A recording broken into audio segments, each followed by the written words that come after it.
Hi friends, welcome back to Tamil Amazing Facts. நம்மாலு masala king ஆகிறதுக்கு முன்னாடி என்ன பண்ணிட்டு இருந்தாரு தெரியுமா? குதிரை வண்டி தான் ஓட்டிட்டு இருந்தாரு. ஆனா அந்த குதிரை வண்டி மூலமா தான் இந்தியால மசாலா வியாபாரத்தை ஆரம்பிச்சாரு. அப்ப வரிஞ்சு கட்டிக்கிட்டு இறங்கின நம்மளோட உழைப்புல இப்போ கிட்டத்தட்ட 100க்கும் அதிகமான கண்ட்ரீஸ்ல அவரோட மசாலா சக்க போட்டுட்டு இருக்கு.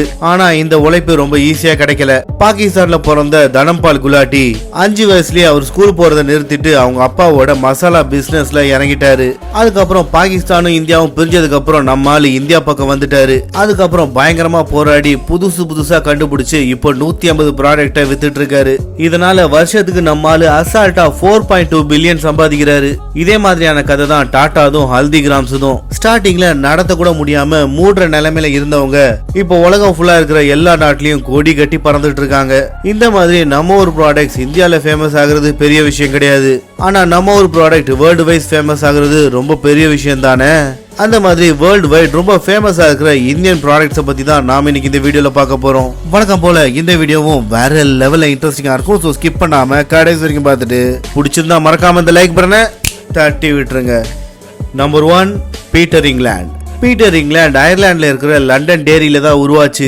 அதாவது 133 வருஷத்துக்கு முன்னாடி 1889ல வெளிநாட்டுல உருவான கம்பெனி தான் இந்த இந்தியன் பிராண்ட். வேர்ல்டு வார்க்கு தேவையான ஃபைனஸ்ட் ட்ரவுசர்ஸ் அயர்லாந்துல தான் உருவாக்கணும் அப்படின்னு மேல இடத்துல இருந்து உத்தரவு போட்டுட்டாங்க. அவங்களும் தரமான ப்ராடக்ட்டை கொடுக்க அப்படி உருவானது தான் இந்த பீட்டர் இங்கிலாந்து. அதுக்கப்புறம் ஆதித்யா பிர்லா குரூப் 2000ல பீட்டர் இங்கிலாண்டை வாங்கிட்டாங்க. அதுக்கப்புறம் சீக்கிரமாவே இந்தியாஸ் லீடிங் மென்ஸ் வேர் பிராண்டா மாறிடுச்சு. அதுக்கப்புறம் 1 இல்ல 2 இல்ல கிட்டத்தட்ட 7 வருஷமா டாப் 5 மோஸ்ட் ட்ரஸ்டட் பிராண்ட்ல ஒன்னா இருக்கு. இதுக்கு காரணம் ரொம்பவே சிம்பிள். அவங்க பிராண்ட்ல ஆத்தென்டிசிட்டியா கொண்டு வந்தாங்க. அதே மாதிரி பிராண்ட்ல ரொம்ப ரெஸ்பான்சிபிளா இருந்தாங்க. அது மட்டும் இல்ல, யங் ஜெனரேஷன் ட்ரெண்டுக்கு ஏத்த மாதிரி அவங்க ட்ரெண்டை மாத்தினாங்க. அதாவது மக்கள் எதை விரும்புறாங்களோ அவங்க எதை நினைக்கிறாங்களோ அதை இவங்க கொடுக்க ஆரம்பிச்சாங்க. இதனால மக்கள் இவங்க பக்கம் திரும்ப ஆரம்பிச்சாங்க. இவங்களோட சேல்ஸும் பிச்சுக்கிட்டு போச்சு. அதுக்கப்புறம் என்ன, டெனிம், லெனின், ஃபெஸ்டிவல் வேர், இந்தியா குர்தாஸ், அக்சசரிஸ் அடிக்கிட்டே போக அதுவும் வியாபாரத்துல சக்க போட ஆரம்பிச்சிருச்சு. இப்போ இவங்க வருஷத்துக்கு 14 மில்லியன் பிளஸ் கார்மெண்ட்ஸை சேல் பண்ணிட்டு இருக்காங்க. அதுலயும் 150 சிட்டிஸ்க்கு மேல 700 பிராண்டோட அவுட்லெட்ஸ் இருக்கு. அது மட்டும் இல்ல 3000 பிளஸ் மல்டி பிராண்ட் அவுட்லெட்ஸ்லயும் இவங்க ப்ராடக்ட் இருக்கு.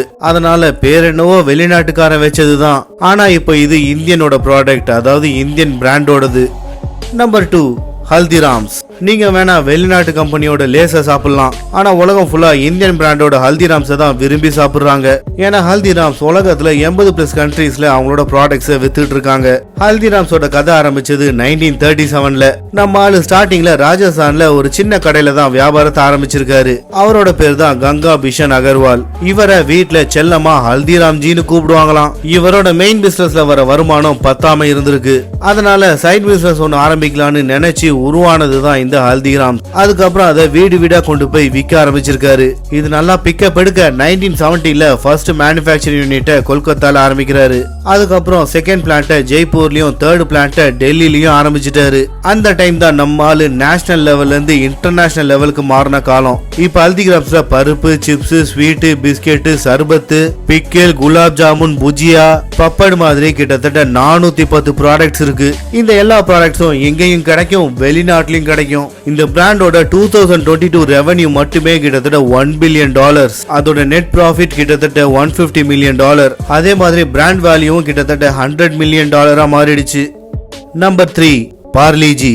சின்ன குழந்தைங்கல இருந்து பெரியவங்க வரைக்கும், உடம்பு சரியில்லாத டைம்லயும் சரி, கோவிட்லயும் சரி, நாயில இருந்து மனுஷங்க வரைக்கும், ஏன் இந்தியன்ல இருந்து ஃபாரினர்ஸ் வரைக்கும் இவங்க எல்லாரும் விரும்பி சாப்பிடுறது பார்லிஜி பிஸ்கெட்டை தான். பார்லிஜி உருவானது 1929ல மும்பை வேலை பார்லில. பார்லிஜி, ஓரியோ, கமேசா, கிரேட் வேல்யூ மாதிரி 100க்கு அதிகமான பிஸ்கெட் பிராண்ட்ஸை ஓரம் தள்ளி நம்மால லீடிங் பிராண்டா மாறிடுச்சு.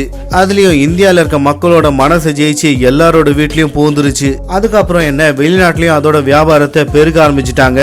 முதல்ல அமெரிக்கால ஆரம்பிச்சு மெக்சிகோ, சைனா, இட்டாலி, பிரான்ஸ்னு அதோட வியாபாரத்தை பெருக்க இப்போ 100க்கும் அதிகமான கண்ட்ரீஸ்ல இதோட வியாபாரம் சக்க போட்டுட்டு இருக்கு. அதுலயும் இந்த பிராண்டுக்கு ஏகப்பட்ட இன்டர்நேஷனல் சர்டிபிகேட்லாம் இருக்குன்னா பாத்துக்கோங்களேன். அது மட்டும் இல்ல, BCMA ஓட மெம்பர்ஷிப் கூட இப்ப இவங்க கிட்ட இருக்கு. அதுலயும் கோவிட் டைம்ல 2021ல வேர்ல்டு லார்ஜஸ்ட் செல்லிங் பிஸ்கெட் எதுன்னு கேட்டீங்கன்னா இந்த பார்லிஜி தான். அதுக்கு காரணம் சிம்பிள், காசுக்கேத்த பொருளும் இருக்கு, குவாலிட்டியும் இருக்கு. Number 4, Raymonds. Raymond, the complete. நீங்க என்ன நினைக்கிறீங்க? ரேமண்ட் மென்ன மட்டும் கம்ப்ளீட் பண்ணுதா என்ன? இல்ல அவங்க ஃபேப்ரிக்கோட சேர்த்து இந்த ப்ராடக்ட்டையும் விக்கிறாங்க. இது மட்டும் இல்ல, ரேமண்ட் கிட்ட ஏகப்பட்ட ப்ராடக்ட்ஸ் இருக்கு. Raymond made to measure, Ethnix, Park Avenue woman, Parx and Color Plus வரைக்கும் இவங்க கிட்ட இருக்கு. மரம் என்னவோ ரேமண்ட் தான், ஆனா அதோட கிளைகள் தான் இதெல்லாம். ரேமண்ட் ஆரம்பிச்சது 1925ல நியர் தானே கிரீக். அங்க Lala Kailashpat Singhania Raymond wool மில்ல டேக் ஓவர் பண்ணாரு. அதுக்கப்புறம் ரேமண்ட் நல்ல ஃபேப்ரிக் எல்லாம் கொடுத்து வேர்ல்ட் வைடா பயங்கர பிரபலம் ஆயிட்டாரு. அதாவது USA, Canada, Europe, Japan, middle ஈஸ்ட்னு கிட்டத்தட்ட 55+ கண்ட்ரீஸ்ல ரேமண்ட் இருக்கு. அது மட்டும் இல்ல, இந்தியால இருக்க 200 சிட்டிஸ்ல 700+ ரீட்டைல் ஷாப்ஸும் இருக்கு. நார்மலாவே ரேமண்டோட குவாலிட்டி பக்காவா இருக்கும். அதனாலேயே இதுக்குன்னு தனி கஸ்டமர் பட்டாளமே இருக்கு. நம்பர் 5, அமுல் இந்தியால மட்டும் ஃபேமஸ் கிடையாது. USA, West Indies, Africa, Philippines, Singapore, Thailand, Japan, சைனான்னு கிட்டத்தட்ட 40க்கும் அதிகமான கண்ட்ரீஸ்ல அமுல் இருக்கு. ஆனா இந்த அமுல் ஆரம்பிச்சதுல ஒரு சின்ன ஸ்டோரி இருக்கு. அதாவது 1946ல ஒரு பில் பாஸ் ஆச்சு. அதாவது ஸ்டார்டிங்ல கைரா வில்லேஜ்ல இருந்து டைரக்டா மும்பைக்கு பால் கொடுத்துட்டு இருந்தாங்க. இதுக்கு நடுவுல தான் பால்சன் கம்பெனி உள்ள வந்துச்சு. அதாவது அந்த கிராமத்துல இருந்து பால்சன் வாங்கி மும்பைக்கு விற்க ஆரம்பிச்சாங்க. இதனால பால்சனுக்கு பல மடங்கு லாபம் கிடைச்சது. இதனால சர்தார் பட்டேலும் கைரா வில்லேஜ்ல இருக்கவங்க எல்லாரும் பிளான் போட்டு ஆனந்த் கூட சேர்ந்து அமுல் அப்படின்ற கம்பெனியை உருவாக்குனாங்க. அதுக்கப்புறம் சுத்தி இருந்த எல்லா கிராமங்களும் இவங்களுக்கு பால் கொடுக்க ஆரம்பிச்சாங்க. இதனால கிட்டத்தட்ட ஒரு நாளைக்கு 26.3 மில்லியன் லிட்டர் பால் கிடைக்க ஆரம்பிச்சது. அப்பத்துல இருந்து இப்போ வரைக்கும் எல்லா கிராமத்துல இருந்தும் பாலை அமுல் தான் வாங்கிட்டு இருக்கு. அதுக்கப்புறம் என்ன, கிடைக்கிற பால் எல்லாத்தையும் வச்சு ஏகப்பட்ட ப்ராடக்ட்ஸை உருவாக்க ஆரம்பிச்சாங்க. அதாவது பட்டர், பிரெட், சீஸ், பன்னீர், தயிர், ஐஸ்கிரீம், நெய், சாக்லேட்னு கிட்டத்தட்ட 1000க்கும் அதிகமான ப்ராடக்ட்ஸை உருவாக்கிட்டு இருக்காங்க. இந்த ப்ராடக்ட்ஸ் எல்லாம் இந்தியாலயும் சக்க போட்டுட்டு இருக்கு. அதே மாதிரி வெளிநாட்டிலயும் சக்க போட்டுட்டு இருக்கு. Number 6, Tata and Starbucks. Tata எப்ப ஆரம்பிச்சது, அதோட சக்சஸ் ஸ்டோரி என்ன, அது உலகத்துல எங்கெல்லாம் இருக்கு அப்படின்னு எல்லாருக்கும் தெரியும். அதனால டைரக்டா டீடைல்ஸ் மட்டும் பார்த்துடலாம். யூரோப்ல டாடா அதோட கம்பெனி ஆரம்பிக்கும் போது லண்டன்ல ஒரே ஒரு கம்பெனி தான் இருந்துச்சு.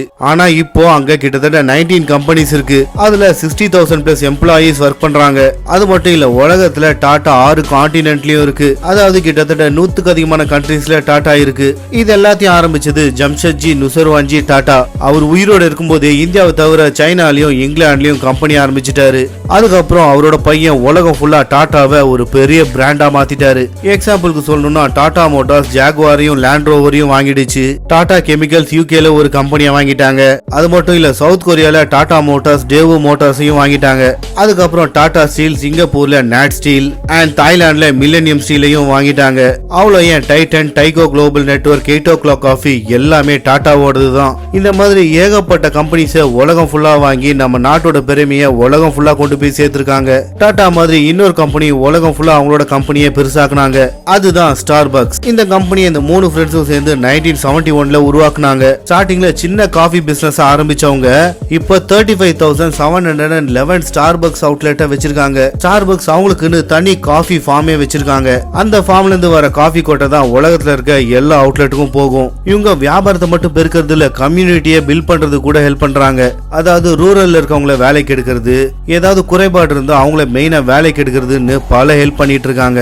இவங்களோட மார்க்கெட் கேபிட்டல் எவ்வளவு தெரியுமா? 107.82 பில்லியன். ஆனா இந்தியால இவங்களோட பார்ட்னர் யார் தெரியுமா? நம்ம டாடா தான். அவங்க கூட பார்ட்னர்ஷிப் போட்டு தான் இந்தியால அவுட்லெட்ஸ் ஓபன் பண்ணிட்டு இருக்காங்க. ஓகே ஃப்ரெண்ட்ஸ், இதோட இந்த வீடியோ முடிஞ்சிருச்சு. இந்த வீடியோ பிடிச்சிருந்தா மறக்காம லைக் பண்ணிட்டு உங்க ஃப்ரெண்ட்ஸ் அண்ட் ஃபேமிலிக்கு மறக்காம ஷேர் பண்ணுங்க. இதே மாதிரி சுவாரஸ்யமான பல இன்ஃபர்மேஷன் நான் போட்ட உடனே உங்களுக்கு வந்து சேரணுமா? அப்ப மறக்காம நம்ம தமிழ் அமேசிங் ஃபேக்ட்ஸ் சேனலை சப்ஸ்கிரைப் பண்ணிட்டு கூடவே பக்கத்துல இருக்க பெல் ஐகானை கிளிக் பண்ணி நோட்டிபிகேஷன் ஆல்ல போட்டுக்கோங்க. அப்பதான் நான் போடுற எல்லா வீடியோட நோட்டிபிகேஷனும் உங்களுக்கு கரெக்டா வந்து சேரும்.